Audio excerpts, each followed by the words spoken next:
Shalom sahabat setia renungan pagi Warta Insan Berpengharapan yang terkasih di dalam Tuhan Yesus Kristus. Selamat pagi, selamat berjumpa kembali dalam renungan Kristen pada pagi hari ini. Salam sejahtera saya ucapkan bagi sahabat semua dimanapun berada.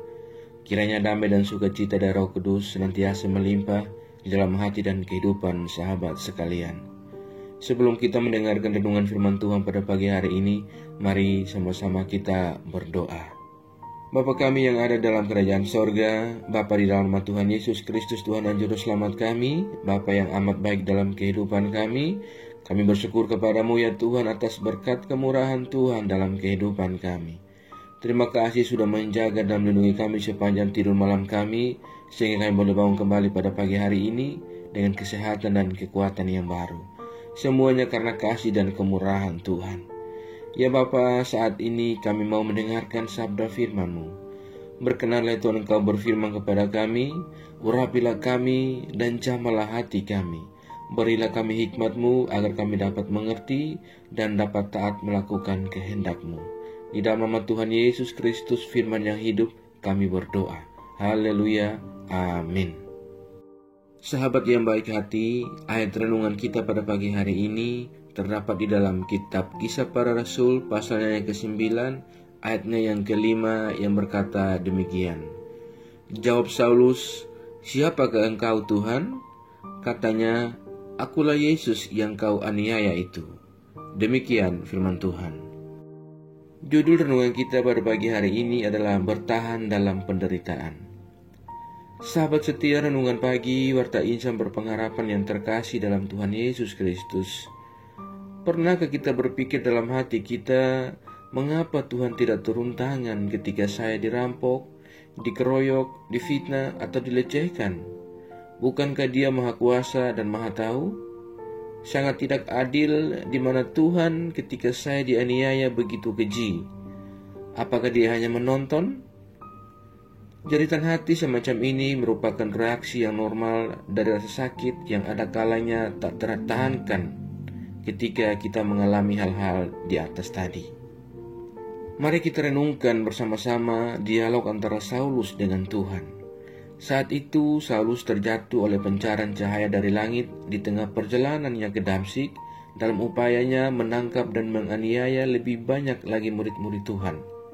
Ketika Saulus bertanya tentang identitas Tuhan, Tuhan pun memperkenalkan dirinya sebagai Yesus yang Saulus aniaya.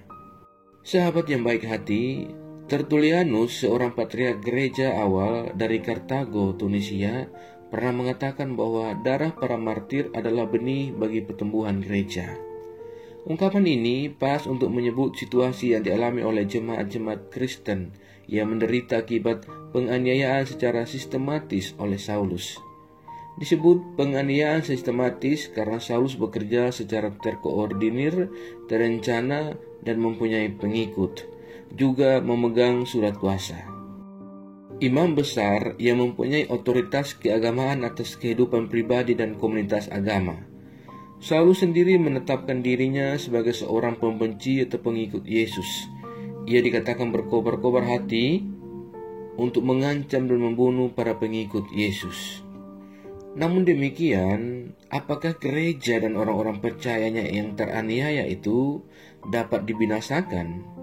Apakah persekutuan para murid menjadi mati pada itu?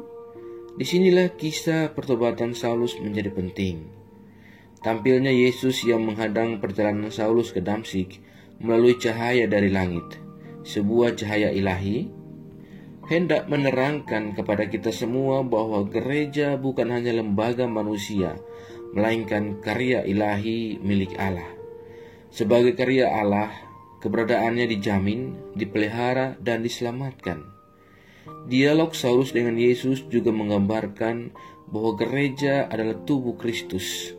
Melalui kata-kata, "Akulah Yesus yang kau aniaya itu," terungkap apa yang teologi sebut mimetes atau proses meniru, yang justru dilakukan Yesus terhadap gereja yang sedang teraniaya saat itu. Yesus masuk ke dalam turut merasakan dan membuka diri, serta menderita bersama dengan gereja yang sedang teraniaya. Sahabat yang baik hati, Proses mimetes Yesus atas gereja yang menderita aniaya adalah sumber kekuatan untuk bertahan dalam penderitaan. Dalam rangka bertahan itu, segala model penderitaan adalah bagian inti dari formasi iman. Pembentukan iman adalah sebuah long detour, yaitu jalan panjang berliku penuh penderitaan, yang di dalamnya kita belajar untuk tetap taat dan bertahan.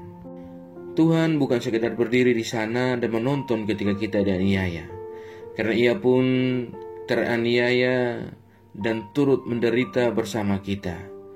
Tuhan mengetahui betapa pedihnya hati dan nyerinya tubuh kita, karena Dia telah menjalani semuanya yang dialami oleh kita terlebih dahulu. Penderitaan yang kita alami telah dialami olehnya. Mengetahui bahwa Tuhan turut menderita benar-benar merupakan sebuah penghiburan dan kekuatan buat kita orang-orang percaya. Tuhan ingin kita bertumbuh dan bukannya terpuruk. Dan kemuliaan tersedia bagi kita yang meneladani Kristus ketika menghadapi penderitaan. Sahabat yang baik hati, Saulus yang kemudian dikenal sebagai Paulus sangat memahami makna tentang penderitaan, sebab dia sendiri banyak sekali menderita. Namun justru oleh penderitaannya, Paulus dibentuk menjadi pribadi yang rendah hati, mampu merasakan penderitaan orang lain dan menghibur mereka, serta memuliakan Kristus. Sahabat yang baik hati, Kristus bersama kita dalam penderitaan kita. Ia yang menguatkan dan mendewasakan kita melalui setiap penderitaan yang kita alami di dalam kehidupan kita. Tetaplah setia dalam iman kita kepadanya, dan tetaplah bertahan dalam setiap penderitaan yang kita alami dalam kehidupan kita untuk kebenaran namanya, karena di sanalah Ia sedang membentuk kita dan Ia tidak pernah meninggalkan kita. Tuhan memberkati kita semua. Amin. Mari kita berdoa. Bapa Surgawi, Bapa di dalam Tuhan Yesus Kristus, Tuhan dan Juru Selamat kami mengucap syukur kepadamu untuk firman-Mu yang sudah kami renungkan bersama-sama pada kesempatan ini. Firman-Mu yang kembali mengingatkan kepada kami semua, bagaimana Engkau tetap bersama kami dalam setiap penderitaan yang kami alami dalam kehidupan kami. Karena Engkau yang menguatkan dan mendewasakan kami melalui setiap penderitaan yang Engkau izinkan kami alami. Ya Tuhan, kuatkanlah kami, umat-Mu, untuk senantiasa berjalan di dalam terang Injil-Mu. Ajarlah kami ya Tuhan, agar kami selalu taat dan setia dalam iman kami kepadamu, dan kami tidak terpengaruh dengan kehidupan dunia ini, melainkan kami sungguh-sungguh percaya dan beriman kepadamu ya Tuhan. Ya Roh Kudus, kuatkanlah kami dan tuntunlah kami agar kami selalu ada di jalan kebenaran firman-Mu. Berkatilah kami di sepanjang hari ini dalam segala tugas dan aktivitas kami. Pimpinlah dan bimbinglah kami agar semua yang kami kerjakan di hari ini boleh menyenangkan dan memuliakan hati-Mu ya Bapa. Ya Tuhan, saat ini hamba kembali berdoa untuk setiap kami yang mengikuti renungan di pagi ini. Tuhan kiranya menolong kami, Tuhan memberkati kami, dan Tuhan melindungi kami. Kami yang bergumul dengan setiap sakit penyakit, kiranya Tuhan menjamah dan menyembuhkan kami. Kami yang bergumul dalam setiap pendidikan kami, Tuhan berikan kami jalan keluar. Kami yang bergumul untuk sebuah pekerjaan, Tuhan kiranya menolong kami ya Bapa. Terima kasih ya Tuhan Yesus yang baik. Kami yang dalam keadaan lemah fisik, Tuhan memuatkan kami. Kami yang sakit, Tuhan sembuhkan. Kami yang sedang bersedih dan bersusah hati, ya Tuhan berikanlah penghiburan secukupnya daripada Engkau. Terima kasih ya Bapa, terima kasih Tuhan Yesus yang baik. Kami berdoa bagi bangsa dan negara kami, Indonesia tercinta. Tuhan kiranya menolong dan memberkati bangsa kami. Tuhan menolong para pemimpin-pemimpin bangsa kami. Curahkanlah marifat-Mu kepada kami semua ya Allah. Biarlah kiranya oleh pertolongan Tuhan, damai sejahtera senantiasa ada di tengah-tengah kehidupan bangsa kami. Terima kasih ya Tuhan Yesus yang baik. Kami juga berdoa bagi seluruh gereja-gereja-Mu yang ada di seluruh muka bumi ini. Tuhan tolong memberkati setiap pelayanan-pelayanan misi yang berlangsung bagi kemuliaan nama Tuhan. Setiap hamba-hamba Tuhan dan para umat Tuhan senantiasa bersaksi mewartakan kebenaran firman-Mu. Tuhan perlengkapi kami semua dengan kekuatan dan iman yang teguh. Biarlah kiranya oleh pertolongan Tuhan kami tetap teguh dalam beriman kepadamu, dan kami tidak terpengaruh dengan segala godaan di dunia ini ya Tuhan. Melainkan kami tetap berpegang dan berpengharapan kepada Engkau saja ya Allah. Terima kasih Tuhan Yesus yang baik. Berilah kami kenyamanan dan kedamaian serta sukacita. Jauhkanlah kami semua dari segala mara bahaya. Kami percayakan segala hidup dan pergumulan kami ke dalam tangan kuasa-Mu. Kami yakin dan percaya Engkau Tuhan yang baik akan memimpin kami ke dalam segala rencana-Mu yang indah dalam hidup kami. Di dalam nama Tuhan Yesus Kristus kami sudah berdoa dan mengucap syukur kepada Bapa di sorga. Ya Tuhan, di dalam pengasihan-Mu kami memohon, dengarkanlah doa kami.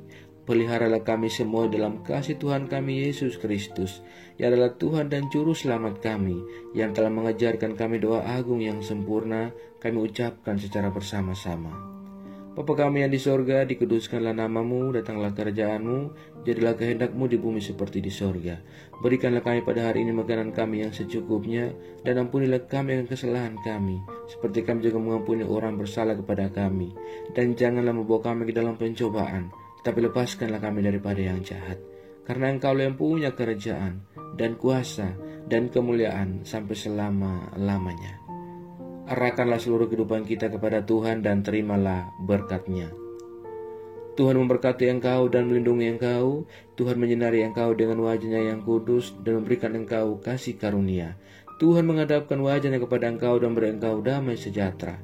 Berkat anugerah dari Bapa Surgawi, cinta kasih karunia dari Tuhan Yesus Kristus, di dalam persekutuan dan penghiburan Roh Kudus, menyertai kita semua, sekarang ini dan kekal selama-lamanya.